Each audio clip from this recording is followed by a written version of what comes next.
بسم اللہ الرحمن الرحیم۔ السلام علیکم سامعین۔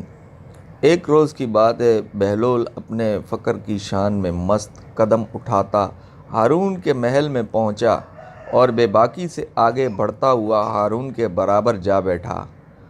ہارون کی نحوت اور غرور اس کی یہ ادا پسند نہیں آئی۔ اس نے سوچا کہ کسی طرح اس کو زج کرے، اسی لیے اس سے مخاطب ہو کر بولا، کیوں بہلول، میرے معمے کا جواب دو گے؟ ضرور دوں گا، بشرط یہ کہ آپ اپنے قول پر پورا اتریں اور پہلے کی طرح وعدہ خلافی نہ کریں۔ بہلول نے واضح کیا، اور تم بھی سن رکھو کہ اگر تم نے میرے معمے کو فوراً حل کر لیا تو تمہارا انعام 1000 اشرفی ہوگا، اور اگر تم جواب نہ دے سکے تو تمہاری داڑھی کی خیر نہیں۔ اسے منڈوانے اور گدھے کی سواری کرنے کے لیے تیار ہو جاؤ۔ میں نے اشرفیوں کا کیا کرنا ہے؟ میری شرط تو کچھ اور ہے۔ بہلول بولا، شرط بیان کی جائے۔ ہارون نے کہا، میری شرط یہ ہے کہ اگر میں نے معمہ حل کر لیا تو عالی جاں مکھیوں کو حکم دیں گے کہ وہ مجھے ستایا نہ کریں۔ مکھیاں مجھے بہت تنگ کرتی ہیں۔ بہلول نے بڑی سنجیدگی سے درخواست کی۔ اہل دربار کے ہونٹوں پر مسکراہٹ آئی، لیکن وہ ہارون کے خوف سے ضبط کر گئے۔ ہارون بغلیں جھانکنے لگا اور اسے کہنا پڑا، کسی کسی وقت تو تمہاری عقل بالکل ہی خبت ہو جاتی ہے۔ مکھیاں تو میری متی نہیں ہیں جو ان پر حکم چلاؤں۔ افسوس کہ ہمارا بادشاہ مکھیوں کے مقابلے میں بھی عاجز ہے، تو اس کے اقتدار کا کیا فائدہ؟ بہلول نے مزاحیہ لہجے میں کہا۔ درباریوں کی آنکھوں سے حیرت اور ہنسی جھانکنے لگی۔ وہ نظروں ہی نظروں میں بہلول کی اس جرأت کی داد دینے لگے۔ ہارون بھی شرمندہ سا ہو گیا اور اس کے جواب میں کچھ بھی نہیں کہہ سکا۔ تو بہلول نے اس کی خفت مٹانے کو کہا، اچھا، اب میں کوئی شرط نہیں رکھتا اور تمہارے معمے کا جواب دیتا ہوں۔ ہارون نے پوچھا، وہ کون سا درخت ہے جس کی عمر 1 سال ہے؟ اس میں 12 شاخیں ہیں، ہر شاخ پر 30 پتے لگے ہیں، اور ان پتوں کا ایک رخ روشن ہے اور دوسرا تاریک۔ بہلول نے حسب عادت فوراً جواب دیا، یہ درخت مہینہ، دن اور رات کا ہے، اس لیے کہ سال میں 12 مہینے ہوتے ہیں، ہر مہینے میں 30 دن ہوتے ہیں جو آدھے دن ہیں اور آدھے رات ہیں۔ ہارون کو بے ساختہ داد دینی پڑی۔ اہل دربار بھی اس کی تعریف کرنے لگے۔ بہلول سرے راہ کھڑا تھا، دیکھا کہ ہارون کی سواری آ رہی ہے۔ اس نے منہ کی گرد دونوں ہاتھوں رکھے اور زور سے پکارا، ہارون، ہارون، ہارون۔ ہارون اس آواز پر چونکا، اسے غصہ بھی آیا۔ اس نے اپنے خدام سے پوچھا، یہ کون گستاخ ہے جو مجھے اس طرح پکار رہا ہے؟ حضور، یہ دیوانہ بہلول ہے، معلوم ہوتا ہے کہ آج اس کا دماغ بالکل ہی کام نہیں کر رہا۔ کسی غلام نے بہلول کو بادشاہ کے عتاب سے بچانے کی کوشش کی۔ ہارون نے سواری ٹھہرانے کو کہا اور بولا، بلاؤ اس کو۔ بہلول قریب آیا، غصے سے بولا، تو جانتا ہے کہ کون ہوں؟ بالکل جانتا ہوں، بہلول نے سر ہلایا۔ آپ ایسے انسان ہیں کہ اگر مشرق میں کسی کمزور پر ظلم ہوا تو بعض پورب آپ سے ہوگی۔ ہارون لرز گیا، اس کی آنکھوں کے گوشے نم ہو گئے، اس کا غصہ فرو ہو گیا اور نرمی سے بولا، بہلول، تو نے ایسی بات کہی جو میرے دل پر جا کر لگی ہے۔ تیری کوئی حاجت ہو تو بیان کر۔ میری حاجت یہ ہے کہ آپ میرے گناہ معاف کر کے مجھے جنت میں داخل کرا دیں۔ بہلول نے کمال سنجیدگی سے کہا۔ گرد و پیش کھڑے لوگ مسکرانے لگے۔ ہارون نے اعتراف کیا، بہلول، تم نے ایسی بات کہی ہے جو میرے بس میں نہیں۔ ہاں، میں تمہارے قرضے چکا سکتا ہوں۔ نہیں، آپ یہ بھی نہیں کر سکتے، بہلول نے زور دے کر کہا۔ ہارون نے ترشی سے سوال کیا، ایک قرضہ دوسرے قرضے سے ادا نہیں ہو سکتا۔ آپ تو خود عوام کے قرض دار ہیں، آپ ان کا قرض واپس کریں، یہ مناسب نہیں کہ ان کا مال مجھے دے ڈالیں۔ بہلول کے انداز میں سچ تھا۔ ہارون مضطرب ہوا اور بات بدلنے کو بولا، تو پھر ٹھیک ہے، میں حکم دیتا ہوں کہ تمہیں کچھ جائیداد دے دیں تاکہ تمہارے گزر بسر سہولت سے ہو۔ بہلول ہنسا، سب کا رازق خدا ہے، ہم سب بندے اس سے وظیفہ پاتے ہیں۔ ایسا تو ممکن نہیں کہ وہ بادشاہ کو تو فراغی سے رزق عطا کرے اور اس دیوانے کو بھول جائے۔ ہارون لاجواب سا ہو گیا اور بہلول سے بولا، میں امین اور مامون کے مکتب جا رہا ہوں، ذرا ان کے استاد سے ان کی تعلیم کے بابت معلوم کروں گا، آؤ تم بھی میرے ساتھ چلو۔ بہلول راضی ہو گیا اور سواری مکتب پہنچی۔ استاد دوڑا آیا اور ہارون کو سلام کیا۔ ذے نصیب کے خلیفہ اس ناچیز کے مکتب میں تشریف لائے ہیں، ہم امین اور مامون کی تعلیم کے بارے میں معلوم کرنے آئے ہیں کہ دونوں کیسے طالب علم ہیں۔ ہارون نے کہا، جان کی امان پاؤں تو کچھ عرض کروں؟ استاد بولا، ہاں تمہیں امان ہے، ہمیں دونوں کی تعلیمی کیفیت صحیح بتاؤ۔ ہارون بولا، علیجہ آپ کا بیٹا امین عورتوں کے سردار ملکہ زبیدہ جیسی قابل اور ذہین خاتون کا بیٹا ہے، لیکن کچھ ذہن ہے، مگر اس کے برعکس آپ کا بیٹا مامون بہت ذہین، دانشمند اور باوقار ہے۔ یہ تم نے عجیب بات کہی ہے، میں اسے تسلیم نہیں کر سکتا۔ ہارون نے حیرت سے کہا، میں اس کا ثبوت مہیا کر سکتا ہوں۔ استاد نے جواب دیا، یقیناً تمہیں شہزادوں کے بارے میں اتنی بڑی بات بلا ثبوت نہیں کہنی چاہیے۔ ہارون نے ناگواری سے کہا، میں نے یہ بات تجربے کے بعد کہی ہے۔ استاد بولا، اس وقت امین اور مامون تھوڑی تفریح لینے باہر گئے ہیں، میں یہ کاغذ مامون کے بیٹھنے کی جگہ فرش کے نیچے رکھتا ہوں اور امین کے بیٹھنے کی جگہ یہ نیچے یہ اینٹ رکھ رہا ہوں۔ جب وہ آ جائیں تو آپ ملاحظہ فرمائیے گا کہ میری رائے کیسی حد تک درست ہے۔ تھوڑی دیر میں امین اور مامون واپس آ گئے۔ ہارون کو دیکھ کر دونوں حیران ہو گئے اور اسے آداب کیا۔ ہارون نے انہیں بیٹھنے کی اجازت دی تو دونوں اپنی اپنی جگہ جا بیٹھے۔ ہارون دونوں کا بغور مشاہدہ کر رہا تھا۔ مامون بیٹھتے ہی کچھ مضطرب سا ہوا، اس نے کچھ پریشان سا ہو کر چھت کی طرف دیکھا، پھر دائیں اور بائیں دیکھا اور کئی بار پہلو بدلا اور بے چین سا نظر آنے لگا۔ استاد نے شفقت سے پوچھا، کیوں مامون، خیریت تو ہے؟ میں تمہیں کچھ پریشان سا دیکھ رہا ہوں۔ استاد محترم، میں اپنے بیٹھنے کی جگہ پر کچھ تبدیلی سی محسوس کر رہا ہوں۔ مامون نے کچھ سوچتے ہوئے جواب دیا۔ کیسی تبدیلی؟ استاد نے جواب پوچھا۔ ایسا محسوس ہوتا ہے کہ استاد محترم، جیسے میرے بیٹھنے کی جگہ ایک کاغذ بھرے اونچی ہو گئی ہے یا چھت کاغذ بھر نیچے ہو گئی ہے۔ مامون بولا، امین، کیا تمہیں بھی ایسا ہی محسوس ہوتا ہے جیسے تمہارا بھائی کہہ رہا ہے؟ استاد نے امین کو مخاطب کیا۔ نہیں، ایسی تو کوئی بات نہیں، امین نے جواب دیا۔ استاد نے معنی خیز نگاہوں میں سے ہارون کی طرف دیکھا اور بولا، علیجہ پسند فرمائیں تو دوسرے کمرے میں تشریف میں رکھیں۔ ہارون نے اجازت دی اور استاد کے ساتھ دوسرے کمرے میں چلا آیا۔ بہلول بھی ان کے ہمراہ تھا۔ استاد نے مطمئن لہجے میں کہا، الحمدللہ کہ میں نے آپ کے سامنے اپنی رائے کا ثبوت بھی پیش کر دیا۔ حیرت ہے، امین کی ماں عرب کی ذہین عورتوں میں سے ہے، کوئی اس کا ہمسر نہیں، لیکن اس کا بیٹا ہارون نے جیسے اپنے آپ سے کہا، سمجھ میں نہیں آتا کہ اس کا کیا سبب ہے۔ بہلول آگے بڑھا، اس کا سبب مجھے معلوم ہے، اگر علیجہ کو ناگوار نہ ہو تو بیان کرو، میں سخت ترین الجھن میں ہوں۔ ہارون سے کہا۔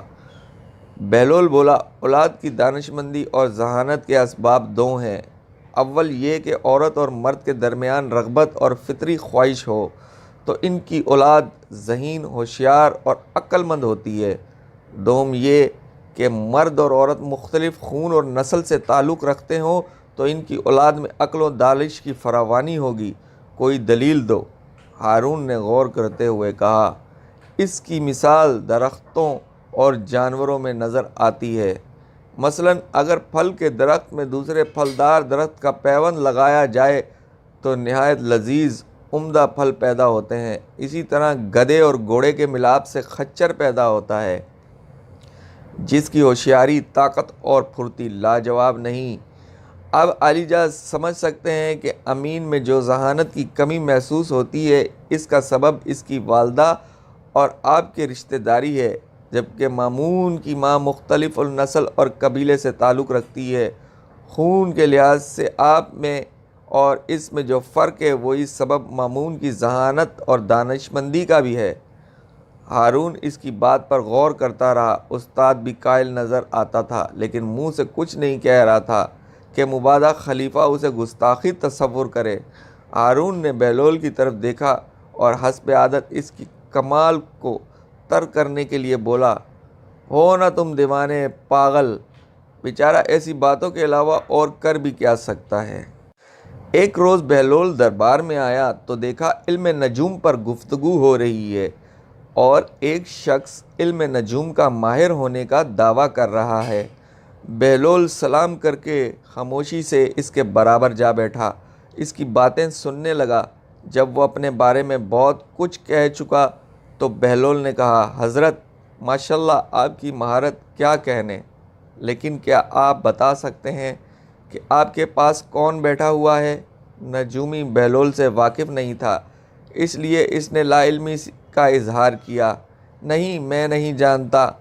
بہلول مسکرایا، اگر آپ اپنے برابر بیٹھنے والے کو نہیں جانتے تو پھر آسمان کے ستاروں کے بارے میں کچھ جاننے کا دعویٰ کس طرح کر سکتے ہیں؟ وہ شخص لاجواب سا ہو گیا اور تھوڑی دیر بعد اٹھ کر چلا گیا۔ دربار ابھی منعقد تھا کہ حاجب نے صدا دی کہ کوئی سیاح حاضر خدمت ہونا چاہتا ہے۔ ہارون نے اجازت دی، وہ آیا اور ہارون کو تعظیم دی۔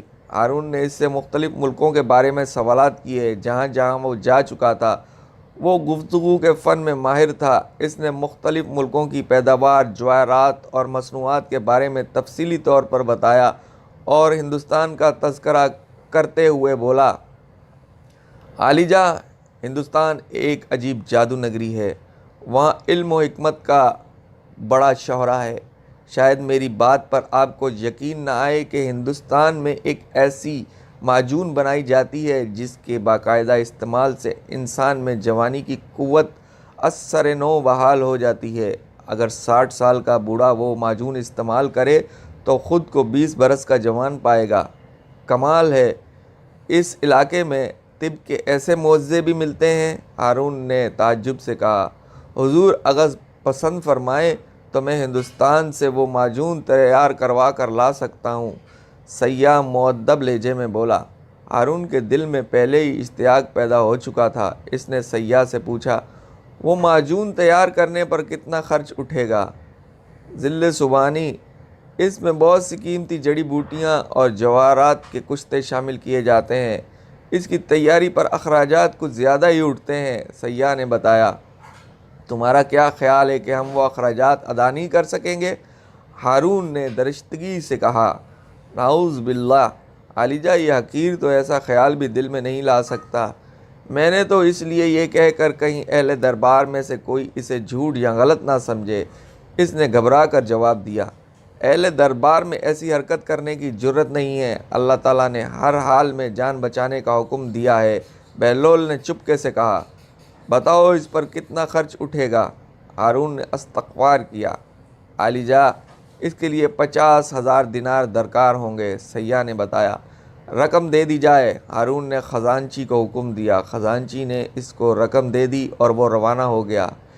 اس واقعے کو ایک عرصہ ہو گیا مگر وہ لوٹ کر نہیں آیا۔ ہارون کو بھی اندازہ ہو گیا تھا کہ وہ کوئی دھوکے باز تھا جو اسے فریب دے کر رقم ہتھیا لے گیا۔ ایک روز دربار میں ایک شخص کا پھر تذکرہ ہوا۔ ہارون نے متاسف لہجے میں کہا، اس شخص نے کیسے ہماری آنکھوں میں دھول جھونکی ہے، اگر وہ کہیں ہاتھ لگ جائے تو اس سے کئی گنا زیادہ رقم وصول کی جائے گی اور اس کم بخت کا سر کاٹ کر بغداد کے دروازے پر آویزہ کیا جائے گا تاکہ دوسرے لوگ عبرت حاصل کریں۔ بہلول بھی دربار میں موجود تھا، وہ بے ساختہ ہنس دیا۔ ہارون نے خشمگین نظروں سے بہلول کی طرف دیکھا، بہلول اس بے موقع ہنسی کا سبب کیا ہے؟ کیا تم اس گستاخی کی وجہ بیان کر سکتے ہو؟ بہلول کی ہنسی نہیں رکی۔ حضور مجھے ایک قصہ یاد آیا۔ کون سا قصہ؟ ہارون نے استفسار کیا۔ بہلول نے ہنسی روک کر کہا، اس دھوکے باز سیاح کا قصہ بالکل ایسا ہی ہے جیسا مرغ بڑھیا اور لومڑی کا قصہ ہے، بیان کرو۔ ہارون نے تحکم سے کہا۔ بہلول بولا، قصہ کچھ یوں ہے کہ ایک جنگلی بلی نے ایک بڑھیا کا پالتو مرغ جھپٹ لیا۔ بڑھیا اس کے پیچھے دعائی دیتی ہوئی دوڑی، ارے ارے ارے پکڑو اس چوٹی بلی کو پکڑو، ظالم میرا 2 من کا مرغا لے کر بھاگی جاتی ہے، ارے کوئی میری مدد کرو، اس بلی کو پکڑو، ہائے میرا نازوں کا پلا مرغا، ارے یہ پورے 2 من کا ہے۔ بلی نے جو بڑھیا کا شور و غل سنا تو پریشان ہو گئی اور غصے سے بولی، دیکھو یہ بڑھیا کس قدر جھوٹ بول رہی ہے، یہ اتنا سا مرغا بھلا 2 من کا ہے۔ اتفاقاً ایک لومڑی قریب سے گزر رہی تھی، وہ بلی سے بولی، بہن تم کیوں پریشان ہوتی ہو، ذرا مرغے کو مجھے دو، میں ابھی تول کر بتا دیتی ہوں کہ یہ 2 من کا ہے یا نہیں۔ بلی نے مرغی کو دے دی، اس نے مرغی دبوچی اور یہ کہہ کر غائب ہو گئی کہ بہن بلی بڑھیا سے کہہ دینا کہ اس کا مرغ 3 من کا ہے۔ ہارون اپنی ہنسی نہیں روک سکا، اہل دربار بھی مسکرانے لگے۔ ہارون بولا، بہلول تمہارے اس قصے نے ہماری افسردگی کو ظاہر کر دیا ہے۔ خلیفہ ہارون رشید اپنی ملکہ زبیدہ کے ہمراہ شطرنج کھیل رہا تھا، بہلول بھی قریب بیٹھا تھا۔ اس وقت چوبدار نے صدا دی، ایک شکاری باریابی کی اجازت چاہتا ہے۔ اجازت ہے، ہارون نے اجازت دی۔ شکاری اندر آیا اور زمین چوم کر بولا، میں خلیفہ کے لیے ایک بہت عمدہ مچھلی لے کر آیا ہوں۔ ہارون نے زبیدہ سے کہا، یہ انعام کی آس میں میرے پاس یہ ہدیہ لایا ہے، اسے انعام میں 4000 درہم دے دیے جائیں تو کیا مناسب رہے گا؟ زبیدہ بولی، نہیں علیجا، شکاری کا یہ منصب نہیں کہ اسے اتنا زیادہ انعام دیا جائے، آپ فوجیوں اور معزز شہریوں کو بھی انعام و اکرام عطا کرتے ہیں، اگر آپ انہیں اس سے کم دیں گے تو وہ شکوہ کریں گے کہ ہم شکاری کے برابر بھی نہیں، اگر زیادہ دینے کی رسم پڑ گئی تو خزانہ خالی ہو جائے گا۔ یہ بات ہارون کے دل کو لگی، وہ بولا، مگر اس کو کچھ تو دینا ہے، تو آپ اس طرح کریں کہ شکاری سے پوچھیں کہ یہ مچھلی نر ہے یا مادہ، اگر وہ کہے مادہ ہے تو کہیں ہمیں یہ پسند نہیں، اور اگر وہ کہے نر ہے تو بھی آپ کہہ دیں کہ یہ ہمیں نہیں چاہیے، اس طرح وہ مچھلی واپس لے جائے گا اور انعام بھی نہیں دینا پڑے گا۔ زبیدہ نے تجویز پیش کی۔ بہلول نے آہستگی سے کہا، شکاری اتنی دور سے بڑی آس لے کر آیا ہے، یہ مناسب نہیں کہ ملکہ کی باتوں میں آ کر آپ اسے نامراد لوٹا دیں اور وہ رنجیدہ ہو۔ ہارون نے بہلول کی بات پر توجہ نہیں دی اور چوبدار سے بولا، شکاری کو ہماری خدمت میں پیش کرو۔ شکاری قریب آیا تو ہارون نے سوال کیا، اے شکاری، کیا تو بتا سکتا ہے کہ یہ مچھلی نر ہے یا مادہ؟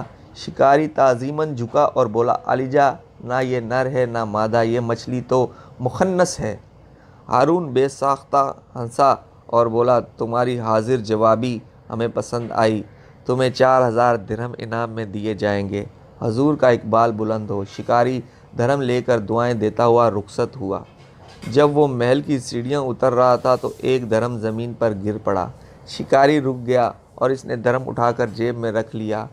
ہارون اور زبیدہ بھی اسے دیکھ رہے تھے۔ زبیدہ جو اتنی رقم جانے پر افسردہ سی تھی، ہارون سے بولی، علیجا، آپ نے ملاحظہ فرمایا کہ یہ شکاری کس قدر لالچی اور کمینہ ہے، اس نے ایک درہم بھی نہیں چھوڑا، کیا حرج تھا کہ اگر اسے محل کا کوئی اور ملازم ہی اٹھا لیتا؟ ہارون کو بھی ملکہ کی بات لائق توجہ محسوس ہوئی، اس نے پکار کر کہا، شکاری کو بلایا جائے۔